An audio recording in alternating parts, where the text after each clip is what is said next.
1 number का सवाल रस से आएगा बस, ठीक है ना। वो बता भी दे रहे हैं आपको सवाल क्या क्या आएगा। रस में सबसे पहला सवाल आपको आएगा, रस के कितने अंग होते हैं, अंग पूछेगा, अंग। तो अगर रस के कितने अंग होते हैं सामान्यतः तो कितना बताइएगा, 4 बताइएगा। लेकिन अगर वहीं पे नाम ले ले, अगर किसका ले ले, आचार्य दंडी के अनुसार, ठीक है ना, अगर नाम ले ले कि आचार्य दंडी के अनुसार रस के अंग कितने होते हैं, बताइए। अंग पूछ रहे हैं हम, तब 3। अस्थाई भाव को हटा दीजिएगा, हम बात कर रहे हैं रस की, अंग की बात कर रहे हैं अभी, है सॉरी। अब भरत मुनि के अनुसार पूछेगा तो क्या बताएंगे, रस के अंग 3, विभाव, अनुभाव और व्यभिचारी भाव, उसी को हम क्या बोलते हैं, संचारी भाव कहते हैं। और 9 चौथा अंग जोड़ा गया कौन सा, अस्थाई भाव। अस्थाई भाव से सवाल बनता है, अर्थात रस मुख्यतः कितने प्रकार के होते हैं, कुल 9 तो बताइएगा। रस कितने होते हैं, 9। बात समझ गई ना। अभी भी 11वां मतलब 10वां और 11वें रस को प्रामाणिक किताबों में 10 और 11 नहीं लिखा है, ठीक है ना। इसलिए कि जो वात्सल्य रस और शांत रस, सॉरी क्या बोलते हैं, भक्ति रस, ठीक, यह दोनों रस में प्रेम की अनुभूति होती है, इसीलिए उसको कहाँ रखा जाता है, श्रृंगार रस में। मतलब 9 रस और प्रत्येक रस से किसकी अभिव्यक्ति होती है, अनुभूति होती है, अस्थाई भाव की। जब किसी वक्ता या श्रोता के मन में, हृदय में जब अस्थाई भाव जगता है तो रस की क्या होती है, उत्पत्ति होती है, बात समझ की अनुभूति होती है। जैसे आपको सामान्यतः कहूँ, कोई बात अगर आप दृश्य को देखते हैं, काव्य पंक्ति को पढ़ते हैं या किसी को बात को सुनते हैं, 3 बात आपको याद रखनी है बस। पहला क्या, किसी काव्य पंक्ति को पढ़कर, चल नहीं रहा है क्या, हेलो,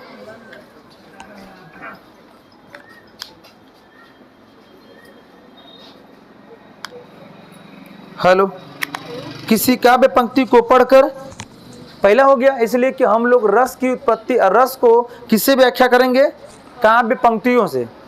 एक तो पहला बात आप उसको क्या करेंगे, सुनकर। दूसरा उसको क्या करेंगे, किसी दृश्य को देखकर। कहीं आप जाते हैं, कोई दृश्य ऐसा है जो देखने के बाद तुरंत आपको क्या लगाने लगती है, हंसी। कभी ऐसा हुआ है, बहुते बार। ऐसा तो हो ही ना सकेला कोई दृश्य देख के आपको हंसी ना भरा हो, बस खीसे थोड़े भरेगा। हाँ, कथी कि आप ही को देख के हंसी भरता है, ठीक है।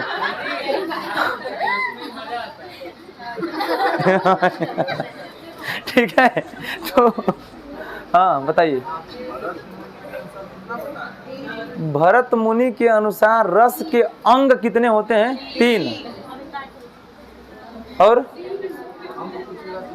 अंग, अंग समझ रहे हैं क्या, रस को अनुभूति दिलाने के लिए कौन कौन से अंग प्रभावित होते हैं। तो एक होता है विभाव, एक होता है अनुभाव और एक होता है व्यभिचारी या संचारी भाव। रस को पहचानने, जानने या परखने के लिए उसके हृदय में क्या जगना चाहिए, अस्थाई भाव। यह अस्थाई भाव की बात किसने बताई है, बताइए।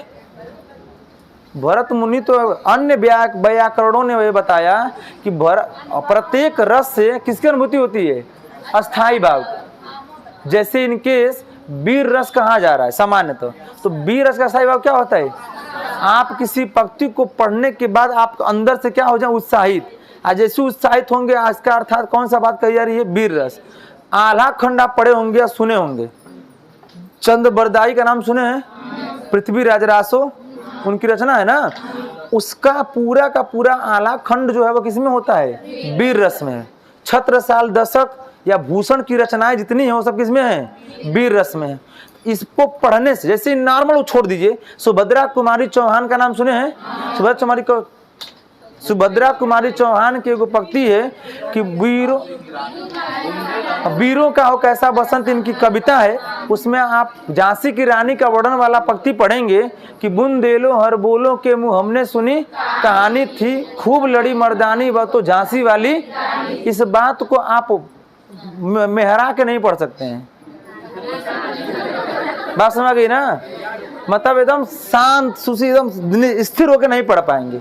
जब भी पढ़ेंगे ना तो आपके अंदर अपने आप उस पंक्ति को बोलते ही क्या आ जाएगा, उत्साह। और उत्साह का मतलब कि वो रचना किस रस में की गई है, वीर रस में। बात समझ गई ना। ऐसे ही वहां पर बात कही गई है, जब कोई नायक नायिका के मिलन या संयोग की बात करता है तो श्रृंगार रस होता है। कोई पंक्ति काव्य पंक्ति को, किसी दृश्य को देखकर आपके मन में हास्य नामक अस्थायी भाव जग जाए तो कौन सा रस होता है? हास्य रस होता है। अब ये ओवरव्यू सुन लीजिए, अभी बताएंगे सब क्या होता है, ठीक है ना।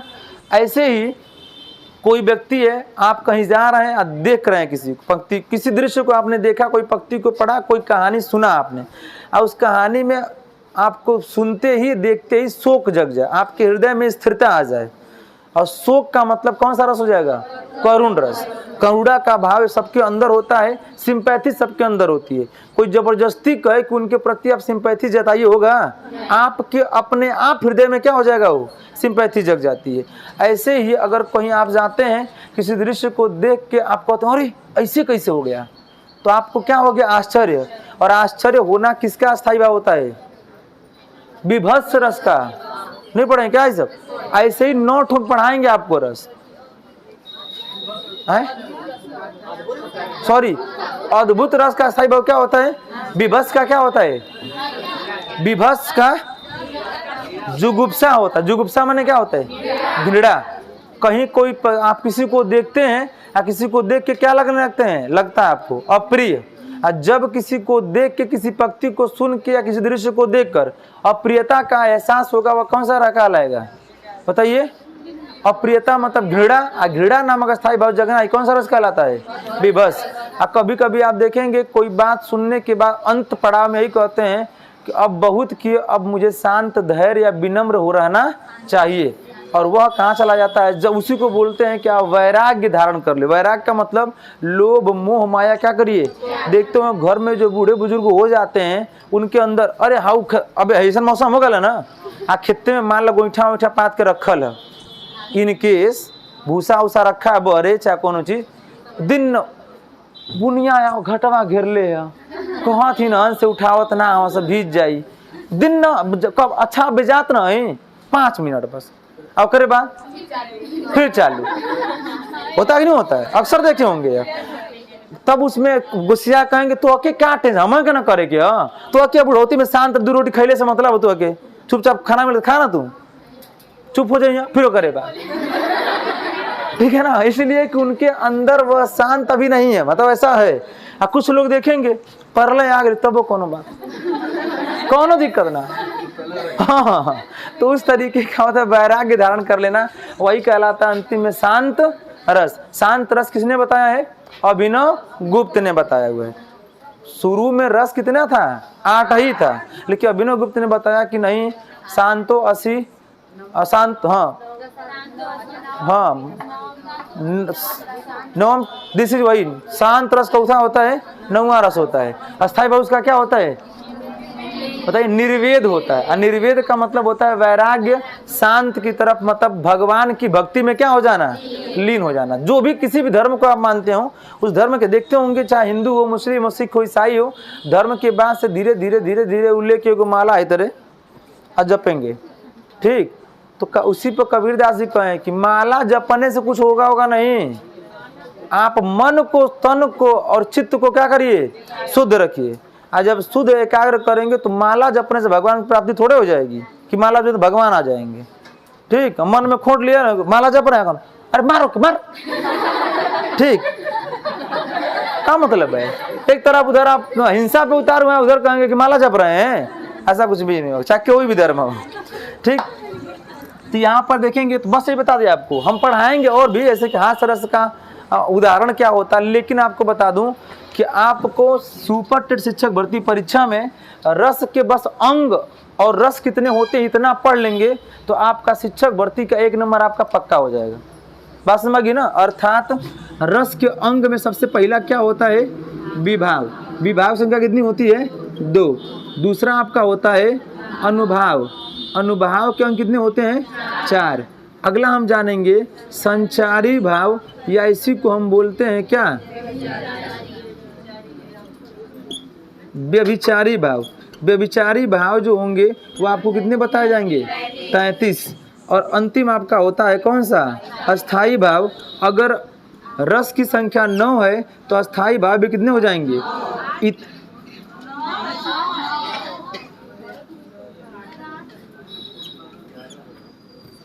ठीक है ना।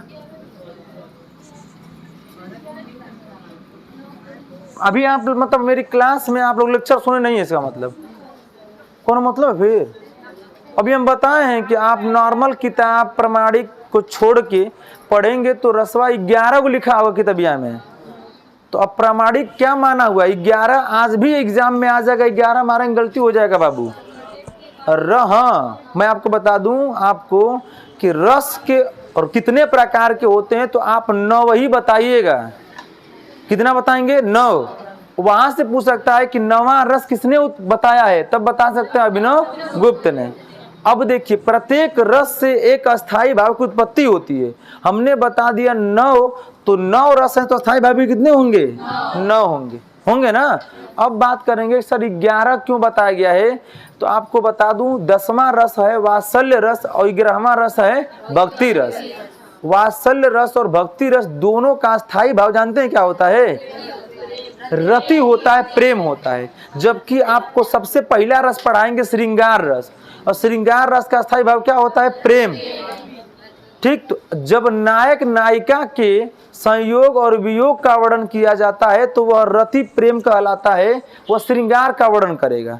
उसी तरीके से अगर कोई भक्त अपने भगवान के श्रृंगार का वर्णन करता है, देखते हो भजन गाते होंगे, सब देखे होंगे, उसमें भगवान के श्रृंगारों का, उनके चढ़ावे का वर्णन करके भजन गाता है, अर्थात वह उसके प्रति प्रेम जता रहा है, और वह प्रेम कैसा कहलाएगा?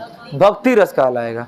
और उसी तरीके से एक माता अपने पुत्र को खिलाती है, रिझाता है पुत्र जब, तो उस पर नट जाती। इसी को आप सूरदास जी कहे हैं कि लिकत कान गुटुरवन आवत। इतनी बात सुनिए बस। सबके घर के बच्चे जब घुटने के बल चलते हैं तो आप देखे होंगे पहले के ज़माने में, अभी भी कुछ लोगों के घर में पहनाए जाते हैं, करधन पहनाया जाता है। और करधनवा में 2 घुघरू लगाया जाता था। लगाने का कारण यही था कि उस समय सब लोग इकट्ठा रहता था, परिवार, द्वार और घर पूरा बड़ा होता था। बच्चे को छोड़ दिया, बच्चा घुटने के बल एक घर से वो घर पूरा द्वारे पर खेल रहा है। जब तक बच्चा घुटनों के बल चलता रहेगा तब तक घुघरू क्या रहेगा? बजता रहेगा। तो माता को उससे पता रहेगा कि प्रेम स्वरूप कि हमारा बच्चा हमारे आस पास है। और जब वह घंटी बजना बंद हो जाए, समझ लिए लड़का 1 नंबर करके बैठल है। ठीक, सामान्यतः समझ लीजिए कि इसका मतलब कि हमारे नजरों से क्या हो चुका है? दूर हो चुका है। तब तुरंत माता जो होती है प्रेम बस बच्चे को ढूंढने का प्रयास करती है ना। ऐसे ही देखते हैं जब बच्चा घुटनों के बल किलकते हुए आता है तो यशोदा माता कृष्ण को वह दृश्य का वर्णन किया गया है। ये काम सबके घर का लड़का करते हैं, बस किसने भगवान नहीं किए थे। बात समझ गई ना? हम भी किए होंगे, आप भी किए होंगे। ठीक, आज का लड़का ऐसा नहीं कर रहे हैं सब, वो पहले ही अंगुली पकड़ चलवाने लग रहे हैं सब, घुटनों के बल चलने से पहले ही। इस तरीके का ऐसा वर्णन किया गया है। वो माता पुत्र से क्या करती है? प्रेम।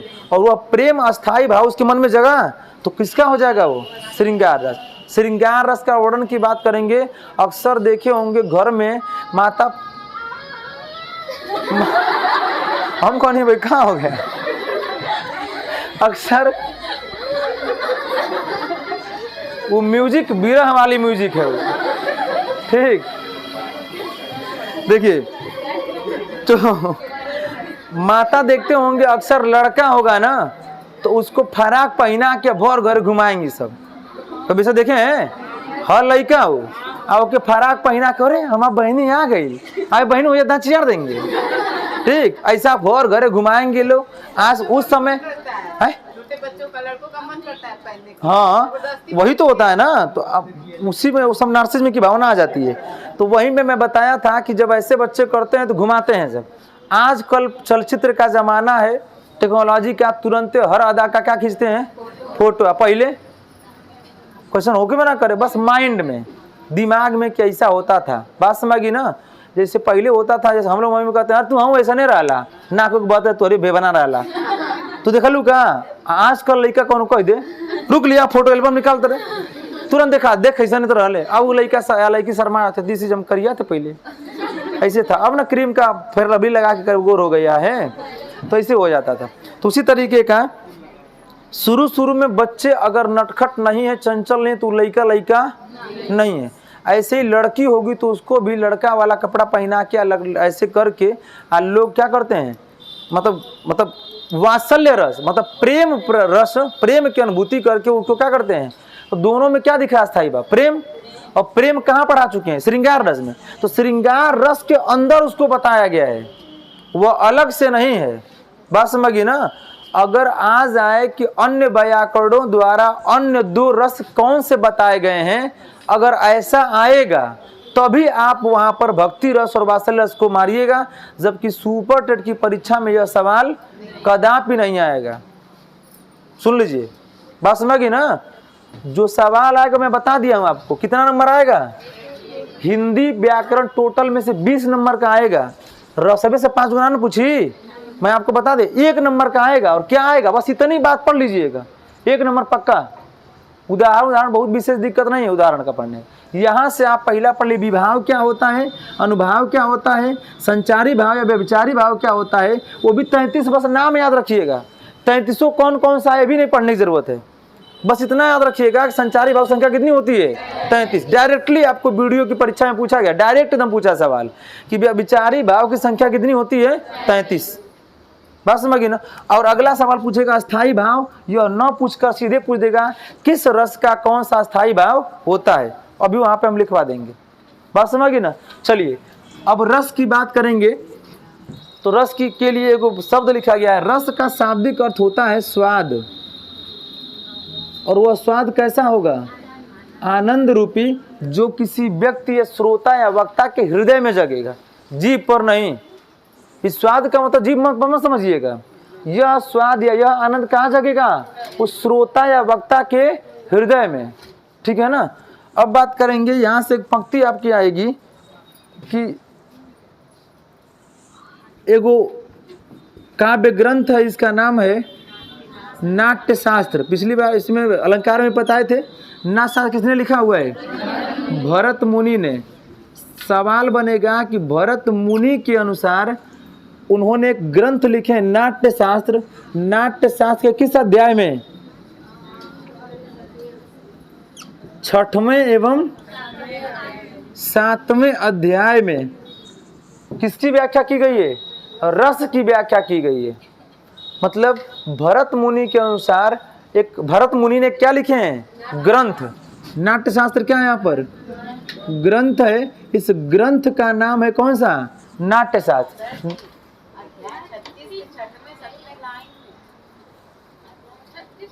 अध्याय 36 उल्टा लिख दिए हैं, अध्याय 36 के 6वें एवं 7वें पंक्ति में, ठीक है ना। सॉरी, अध्याय 36, अध्याय मैंने पाठ होता है, सॉरी। भरत मुनि के का एक ग्रंथ है, इसका नाम क्या है, नाट्य शास्त्र। नाट्य शास्त्र का किस अध्याय में, 36वें में। अध्याय चौथे लाइन में 6वें या 7वें पंक्ति में किसकी व्याख्या की गई है, रस की। और रस में वहाँ पर जो व्याख्या की गई उसका नाम है रस्यते, इसी रस्यते, रस्यते इति रसः, रस्यते इति रसः। इसका अर्थ क्या होगा,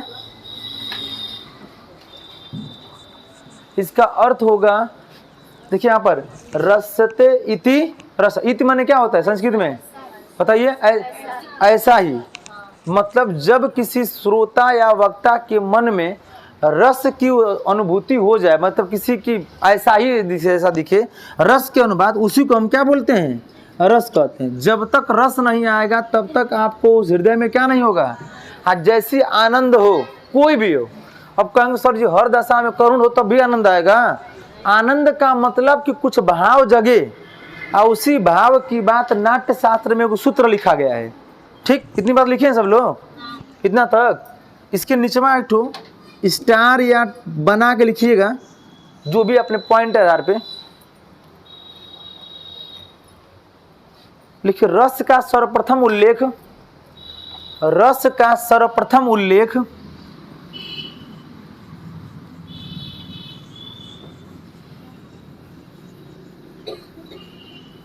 रस का सर्वप्रथम उल्लेख भरत मुनि के ग्रंथ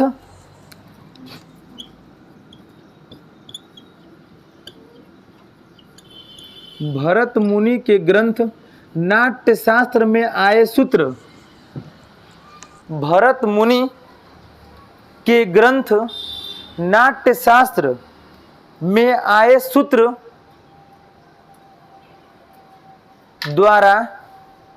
द्वारा दिया गया है चाहे लिया गया है। सूत्र यहां लिख रहे हैं, लिख लीजिएगा। विभावानुभाव व्यभिचारी भाव संयोगा दृश्य निष्पत्ति संयोगा दृश्य निष्पत्ति।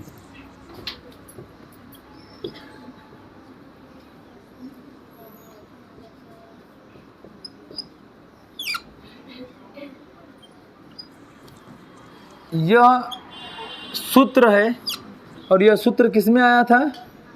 नाट्य शास्त्र में। और नाट्य शास्त्र में सूत्र से रस के अंग की बात कही गई है। इसका परिभाषा निकल के आएगा, विभाव और अनुभाव एवं व्यभिचारी भाव के संयोग से रस की क्या होती है? उत्पत्ति होती है। बस समझी ना? अर्थात जब किसी काव्य पंक्ति को पढ़ते हैं तो उसमें एक ठो क्या नजर आता है? विभाव। विभाव का शाब्दिक अर्थ होता है विशेष भाव। ठीक, जैसे इन केस कोई पंक्ति कहा जाए, बोला जाए, कोई उसको सुनकर कम दुखी होता है, कोई सुनकर को बहुत ज़्यादा दुखी होता है। और जो उस पंक्ति को सुनकर ज़्यादा दुखी हुआ वही उसका क्या कहलाता है? विशेष भाव कहलाता है। जो कम दुखी हुआ अगले ही क्षण फिर हंसने लगा, अगले ही क्षण उसका अलग अलग, उसी को हम क्या बोलते हैं? व्यभिचारी भाव। व्यभिचारी या संचारी भाव जो होता है पानी में बुलबुले के अनुसार होता है। जैसे पानी में बुलबुला उठा, अब देखते होंगे क्षणिक भाव, उठा तुरंत ही क्या हो जाता? अगले ही क्षण अपने आप समाप्त हो जाता है ना। जैसे इन केस अभी कोई बात बोले, हंसे और तुरंत क्या हो गया? समाप्त। अभी ना पूरा घंटी भर हंसक नहीं ना, पूरा घंटी भर हंसने लगे तो वह क्या हो जाएगा जानते हैं? विभाव हो जाएगा, विशेष भाव। और आप क्षणिक, तुरंत आप हंसे, तुरंत आप रोने लगे, तुरंत आप चिल्लाने लगे, तुरंत आप शोक में चले गए, यह इसी को हम क्या बोलते हैं? व्यभिचारी भाव कहा जाता है। जो कितने बताए गए हैं? 33। एक होता है अनुभाव। अनुभाव जो होता है वह शारीरिक चेष्टाओं के आधार पर आपके मतलब ऐसे बैठे रहेंगे और आपके चेहरे पर तुरंत नजर आ जाएगा। बस समझिए ना, रंग रूप वेशभूषा काया शरीर ऐसे ऐसे अंगों के आधार पर होता है। अर्थात अनुभाव के कितने अंग होते हैं? 4 अंग होते हैं। एक होता है कायिक। काया माने क्या होता है? शरीर से। ठीक, आप बैठे हैं, आपका रंग देख के बता देंगे दिस इज सांप कटले है। बात समझ गई? नहीं समझ बात? नहीं समझ आएगा? आपको थोड़े कह रहे हैं काटा है सांप। ठीक है, मतलब किसी को आप देख के कह सकते हैं कुछ दुखी है क्या? सामान्य व्यवहार से उसका व्यवहार थोड़ा अलग होगा तो आप बता देंगे बड़ा मुस्कियात हो, क्या बात है, बहुत दुखी है, क्या बात है। यह बात कैसे पता चला? उसको देख के शरीर के परिवर्तन। कायिक हो गया। एगो होता है वाचिक, वाणी से। बात समझ? जैसे फोने बतिया रहे, फोने पर कैसे पता चलेगा उसका कैसे परिवर्तन हो रहा है? लेकिन मान लो फोन बतिया हमको नहीं। अब बाकी की अपेक्षा क्या होने लगा? परिवर्तन हुआ। अर्थात दिस इज रो रहा है, नहीं पता चला? बात समझिए। अगर मान लो अगला के तब्बो ना पता चला था, वो कहे कि लगता कहीं रिलिया खिंचा रही बिचवा में से, तो अब ऐसे करेंगे समझ जाएगा दिस इज। बात समझ गई ना? नहीं समझ में आया? बस उतना वाचिक समझ में आ गया आप लोगों को। ये हो गया कायिक। वाचिक एक होता है आहार्या। आहार्या माने क्या होता है? रंग रूप वेशभूषा, उसके पहनावे से। जैसे आप ही हैं, आपको जोकर का पहनावा पहना दिया जाए तो क्या बन जाएंगे आप? जोकर। एक बार बहुत पहले बताए थे बात, एक जगह न्योता गए थे तो वहाँ पे यही में से कोई, अब इतना बच्चे हैं सब इनके एज ए फेस पता है। तो फेस पता का मतलब कि नॉर्मल फेस पता है। अब मान लो शादी विवाह में दिव्य रूप नजर आता है, बात समझ गई ना? यहाँ वो नॉर्मल आती थी लड़कियाँ, ठीक, टिकाई भी थी तो तनी से पहने तो उतना हम जान भी नहीं पाते थे दिस इज। वो वहाँ गए तो वहाँ ही तुरंत देखा आप तुरंत गोड़ धर लिए हमारा। मतलब सर हम कहने अब कहाँ कर पीछे घुस गए कहने कि हाँ खुश रहिए बोलिए ठीक सर पहचान नहीं रहे क्या हमको। अब वो जब मान लो सहेली रही 2-4 ठो अब एक कह कि नहीं तो बेइज्जती न हो जाई। हाँ पहचान रहे हैं हाँ गई वो करी सही बात है। तो कह रहे हमको भाई अब जनते मास्टर तो मास्टर होता है तो हम कह देने की हाँ हाँ पहचान रहे ठीक है आप पढ़ने आती हैं ना हाँ ठीक कहती सर हम इस समय छोड़ दिए नहीं आ रहे हैं अब क्या करें ठीक हम कहें हाँ इसीलिए कई दिन से दिख नहीं रही थी यहाँ ठीक है ना। अब ओकरे बात तो चल गई पर छौना और छौना पर देखा ताकि हो के बस कहाँ देखले ही के आऊ झामर झूमर लटका उटका के पूरा एकदम आई थी बस हमारे फेयर लवली भी लगा के ठीक। तो अब जब वहाँ से आए तो क्लासे में रोज नोटिस करी कौन है ठीक। तो एक दिन संजोग से ये बता रहे थे तो करे भाग सर जी हम ही तो थे हम कौन तो चिन्हा ही नहीं पाते तू ऐसा ना वहाँ वैसा ऐसा दिव्य रूप था कि आप नामल नहीं पहचान पाएंगे बात समझी ना। तो ऐसे ही होता है। तो ये होता है आहार्या। आहार्या माने क्या होता है रंग रूप वेशभूषा से परिवर्तन नजर आता है उसी को हम बोलते हैं आहार्या। और अंतिम क्या होता है वो सात्विक। सात्विक का मतलब होता है कि यह उस व्यक्ति के हृदय में जगेगा और अंदर अंदर लिया रहेगा। जैसे वो बड़ा वर्तमान में देख रहे हैं टैग लाइन स्टेटस जो देखते रहते हैं कि हर हंसने वाला व्यक्ति अंदर से दुखी होता है खुल के। ऐसा बहुत लोगों का स्टेटस में देख रहे हैं लिखा होता है उसमें कि अरे बाहर से हंसने वाला व्यक्ति अंदर से दुखी होता है ऐसा। तो अंदर से निकालो के हाँ दुखी बात निकाल वो में लेके बैठे हैं तो कहाँ से पता चलेगा ठीक। तो वही बात है यहाँ पर। तो उसी तरीके यह बात जो अंदर दुखी होने की जो बात वही क्या कहलाता है सात्विक कहलाता है। बात समझी ना। जैसे आपको पता है किसी को कह रहे हैं कि हमको किसी से डर नहीं लगता है और सांप अजगर खड़ा तो हमको डर नहीं लगता है अब पसीना चेहरा पे आ गया। यह बात कैसे पता चलेगा अंदर से आपको भले बाहर दिखा लेकिन अंदर से वह बात आपको डर सता रही है यही होता है सात्विक कहलाता है। यह किसमें आता है आपको अनुभव में। बात समझी ना। अर्थात रस के भरत मुनि के अनुसार रस के अंग कितने होते हैं 3 तीनों को लोग कर ले में है समझ बात। इसको यहां से वो निकल के आएगा क्या विभाव। दूसरा क्या निकल के यहां से अनुभव और एक तो क्या है अर्थात सवाल बनेगा कि भरत मुनि के अनुसार रस के अंग कितने होते हैं तो कितने होते हैं 3। विभाव अर्थात विशेष भाव कितने होते हैं 2 अभी बताएंगे सब। अनुभाव कितने होते हैं 4। व्यभिचारी भाव कितने होते हैं 33 होते हैं। अगला लिखिएगा अन्य विद्वानों के अनुसार लाइन चेंज लिखिएगा। अन्य विद्वानों के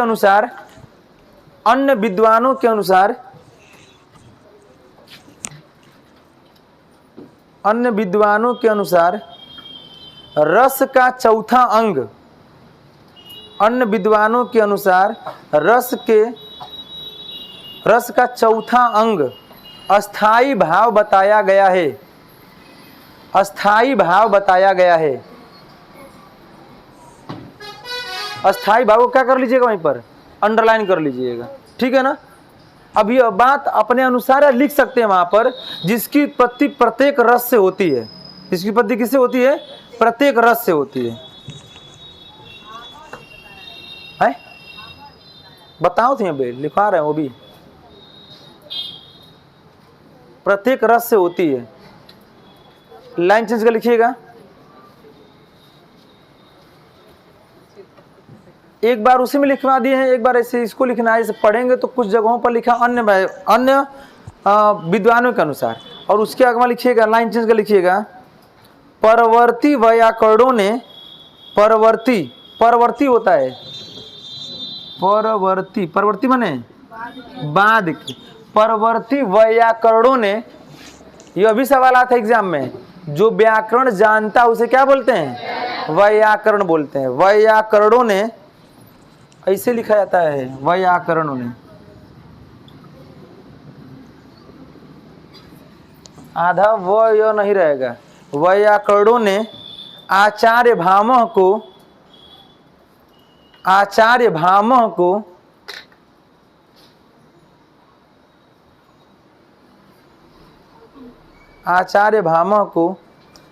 चौथा अंग कौन सा है अस्थाई भाव के अस्थाई भाव के प्रणेता मानते हैं। प्रणेता मानते हैं, प्रणेता का मतलब जानकार, जानने वाले, जो भी बोला जाता है, मानते हैं।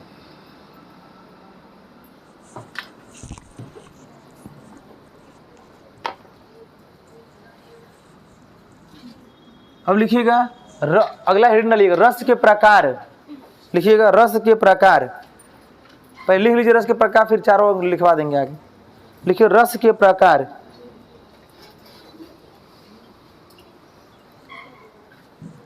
रस के प्रकार में डैश देख लिख लीजिएगा 9, वहीं के ऊपर कहीं लिख लीजिएगा रस के प्रकार में कितने होते हैं 9। यह सामान्य बता दिया हमने, लेकिन अब उसके नीचे लिखिएगा कि भरत मुनि के अनुसार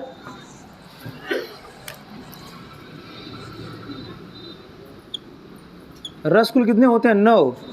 इसमें लिखिएगा भरत मुनि के अनुसार जो है वह कितना होगा 8, और 9वां रस जो किसने बताया हुआ है अभिनव गुप्त ने 9वां रस बताया है। और 9वां रस का नाम जो दिए हैं वो लिखा शांतो 80 नवम रस।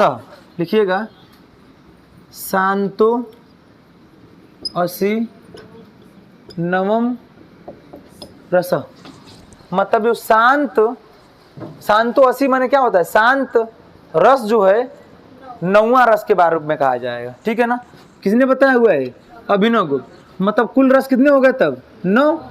ऐसे 2 कॉलम में अपने अनुसार लिख लीजिएगा, एक तरफ लिखिएगा रस और एक तरफ क्या लिखिएगा। अभी उन्हें बताना प्रत्येक रस से किसकी अनुभूति होती है, अस्थाई भाव की। तो इसको लिख लीजिएगा अस्थाई भाव। सबसे पहला रस आपका होता है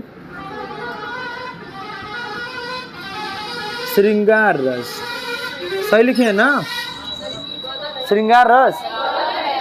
हाँ, बता दूं आपको, पुलिस, एसआई, एसएससी, जीडी ऐसे वनडे परीक्षाओं में या आपकी परीक्षाओं में, टेट सुपर टेट में भी यह वर्तनी इतना प्रचलित है कि यहाँ तक कि पीसीएस की परीक्षाओं में भी इसकी वर्तनी पूछता है कि श्रृंगार में शुद्ध वर्तनी बताइए। और श्रृंगार में पूछने का कारण क्या होता है, जो थोड़ा सा भी ध्यान नहीं देगा वो पता है कि स्वर ऐसे लिखा जाता है, ये लिखा जाता है ना। जैसे कहीं पर बोलूं कृपाल लिखिए तो सबको पता है क के अगर ऐसे लगा दें कृपाल हो जाएगा। ऐसी स्वर ऐसे लिख कर कोई लोग लगता है कि बस श्री लगा देंगे काम बन जाएगा, जबकि यही पदेन वाला जो र होता है वही र निकल कर यहाँ पर क्या हो जाता है, परंतु र बड़ी री का रूप ले लेता है वहां पे। अब बात, अब श्रृंगार यह बन गया आपका, इसका उच्चारण कर ही नहीं पाएंगे आप, करिए इसका उच्चारण कर लेंगे आप, श्री स्वर पूरा बोलना पड़ेगा ना आपको, ऐसा हो नहीं पाए, इसलिए इसका नाम यहाँ पर ऐसे लिखिएगा। जहाँ कहीं भी लिखिएगा श्रृंगार ऐसे लिखिएगा। अब पहली वर्तनी जानते हैं कैसे लिख के आएगा, पहले ऐसे लिख के आता है श्रृंगार वर्तनिया में। अक्सर कोई लोग ध्यान नहीं देंगे तो ये वाला मार के आ जाएंगे। यही होता, फिलहाल इतना चर्चित हो गया है कि कर लेते हैं, फिर भी जानते हैं चर्चित होने के बावजूद भी एग्जाम में क्या करके आते हैं गलती। जब गोलवा रंग ले तब कहीं कपारे पादरी बाप का कोरी, ठीक। अब वो सोचते हैं कि बतिया के बताइबो कर तो क्यों क्या कही, ठीक है ना। तो ऐसी चीजें गलती हो जाती हैं, तो इस बात को बता दिए, क्लास में सुने हैं इस बात को, तो अगर वह आएगा तो तुरंत दिमाग में चला जाएगा कि हाँ इस बात में वर्तनी में शुद्धता बात कहे हैं सर। श्रृंगार रस का स्थायी भाव क्या होता है रति, और रति का कोश में लिखिएगा क्या होता है प्रेम। इसका लिखिएगा दूसरा लिखिएगा करुण रस। करुण रस का स्थायी भाव होता है शोक। तीसरा लिखिएगा हास्य रस। हास्य रस का स्थायी भाव क्या होता है हास। आगे तलस बनाइएगा, हास का मतलब क्या होता है हंसना। हंसना मुस्कुराने में अंतर बता चुके हैं कई बार, ठीक। यहाँ पर हंसना है मतलब हंसने में क्या दिखना चाहिए दांत दिखे, और मुस्कुराने में दांत नहीं दिखेगा। तीसरा लिखिएगा, चौथा लिखिएगा रौद्र रस। और जब दांत दिखा देंगे तो क्या हो जाएगा आपको दांत दिखा वैल्यू, हाँ क्या बोलेंगे रौद्र। और रौद्र रस का स्थायी भाव क्या होता है क्रोध। अगला आपका होगा भयानक रस, अस्थाई भाव हो जाएगा भय अर्थात डर। अगर लिखिएगा वीर रस, वीर रस का स्थाई भाव होता है उत्साह। अगला लिखेंगे अद्भुत रस, अद्भुत रस का स्थाई भाव होता है आश्चर्य। आश्चर्य जब होगा ना तो आपको शारीरिक परिवर्तन भी नजर आता है, आंखें क्या हो जाएंगी, तुरंत बड़ी हो जाएंगी। बात समझिए ना है? हाँ आश्चर्य में, और इसमें हमेशा जो रहेगा वो क्या रहेगा, विस्मय की बात कही जाएगी। कोई बहुत बड़ा एग्जाम क्रैक कर लिया हो, या कोई बहुत बड़ा वर्क मतलब कोई कार्य कर लिया हो, या कोई बहुत बड़ा गलती काम कर देगा, ऐसी समस्याओं में भी आश्चर्य होता है। वहाँ पे कोई बहुत बड़ी प्रतियोगिता निकाल लिया, उसमें भी होता है। अगला होगा विभत्स रस, विभत्स रस का स्थायी भाव होगा घृणा, और घृणा का मतलब हो जाएगा, ठीक है वही लिख लीजिएगा, जुगुप्सा। मेन स्थायी भाव यही होगा, जुगुप्सा ही लिखिएगा। जुगुप्सा का मतलब क्या होता है, घृणा होता है। यहाँ लिख रहे हैं 9वां रस लिख लीजिएगा शांत रस, और शांत रस का स्थायी भाव होता है निर्वेद, और निर्वेद का मतलब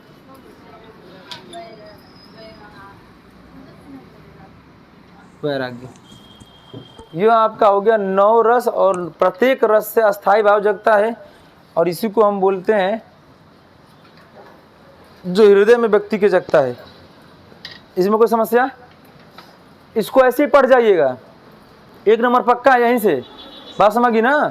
ऐसे ही बस सीधा श्रृंगार रस का स्थायी भाव रति या प्रेम, करुण रस का शोक, हास्य रस का हास, रौद्र रस का क्रोध, भयानक रस का भय या डर, वीर रस का उत्साह, अद्भुत रस का आश्चर्य, विभत्स रस का घृणा या जुगुप्सा, और शांत रस का स्थायी भाव क्या होता है, निर्वेद या वैराग्य होता है।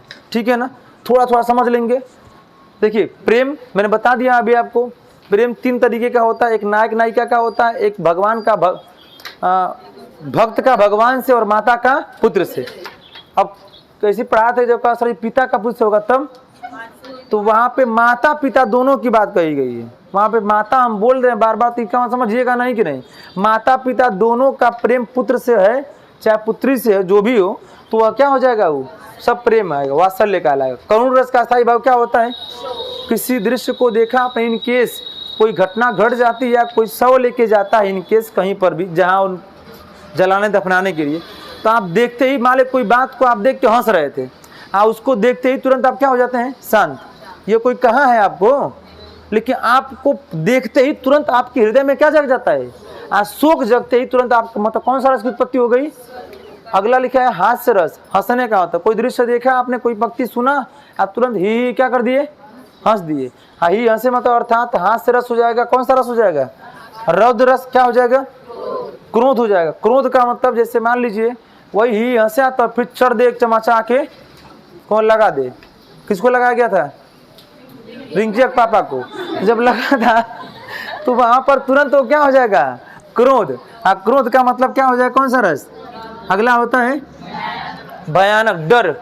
ठीक, कभी डरा है कि नहीं आप लोग, पक्का, ऐसा तो हो ही नहीं सकता किसी ने डरा है आप। ठीक, अगर जो नहीं डरता समझिए वो मानव नहीं क्या है, दानव है, तब ही नहीं डरेगा। अगर इंसान है तो पक्का डरेगा वो।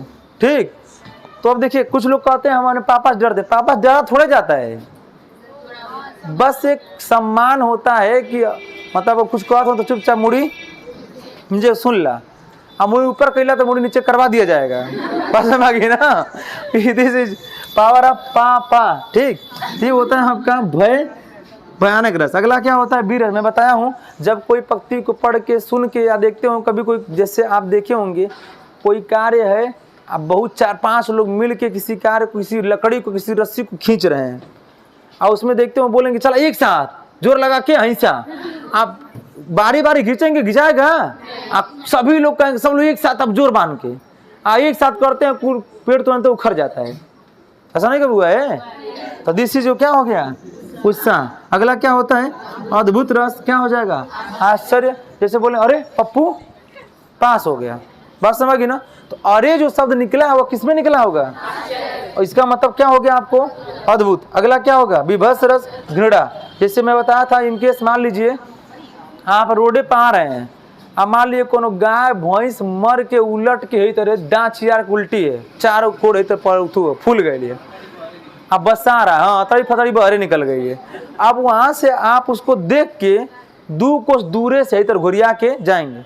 अब वो दूर घुरिया के हम समझ नहीं पाते हैं कि जब ओके घृणा हो रहा है तो ओके ताकत हटते हैं सब। अगर घृणा तो ओके ताक मत, ये ना मतलब हुआ। एक समान ही वो होता है, ठीक है ना, कि कोई भी करेगा तो करेगा ही।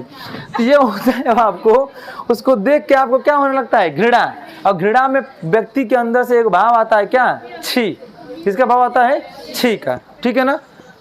आंख छी नहीं, छी आएगा बस। अगला हो गया शांत रस। शांत रस का क्या होता है? निर्वेद। अंत में किसी भी धर्म का हो, अंत में यही होता है कि अब कुल पाप कर लिए हो, पुण्य पाना है, तो अंतिम में भगवान का नाम क्या कर लीजिए? ले लीजिए। उसी को कहा जाता है शांत बनाने, शांत करने के लिए, शांत अपने आप को स्थिर बनाने के लिए सत्संग किया जाता है। क्या किया जाता है? सत्संग का समझते हैं क्या होता है? सत्य माने क्या होता है? सत्य की खोज की प्राप्ति के लिए संगी एक साथ मिलकर उसको करना। सत्य की खोज एक व्यक्ति नहीं कर सकता है, जब तक 1000 लोगों से मिलेगा नहीं तब तक उसकी सत्य की खोज। तो देखते होंगे सत्संग कराने लोग, जो ऋषि महर्षि पूजनी जो भी लोग आते हैं, जिस धर्म को मानते हैं, तो सत्संग कराया जाता है, चाहे हम लोगों के धर्म में चाहे किसी धर्म में हो।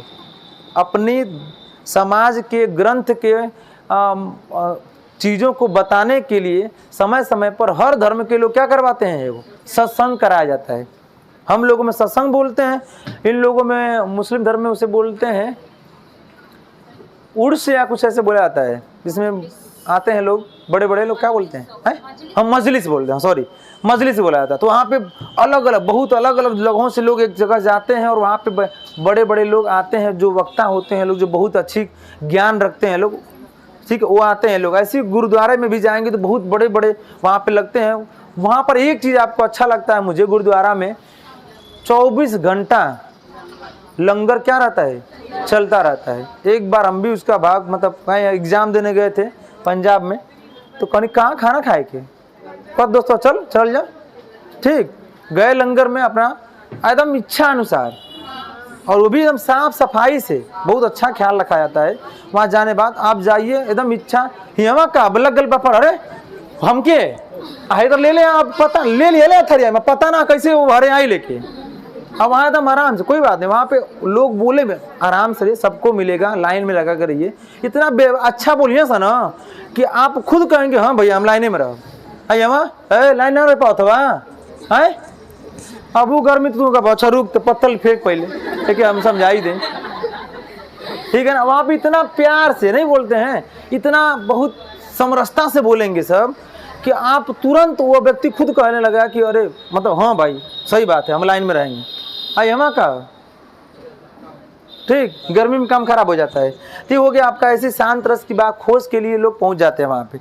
यह था आपका रस और रस का स्थायी भाव। अगला हम लोग पढ़ेंगे विभाव, अनुभाव और कौन सा? व्यभिचारी भाव। इसमें 2 ही बात पढ़नी है आपको, एगो विभाव, दूसरा अनुभाव। व्यभिचारी भाव का बस एक ही बात याद रखिएगा, क्या कितनी होती है? 33। अगले लेक्चर में इस बात को पढ़ लेंगे कि विभाव और अनुभाव क्या होता है।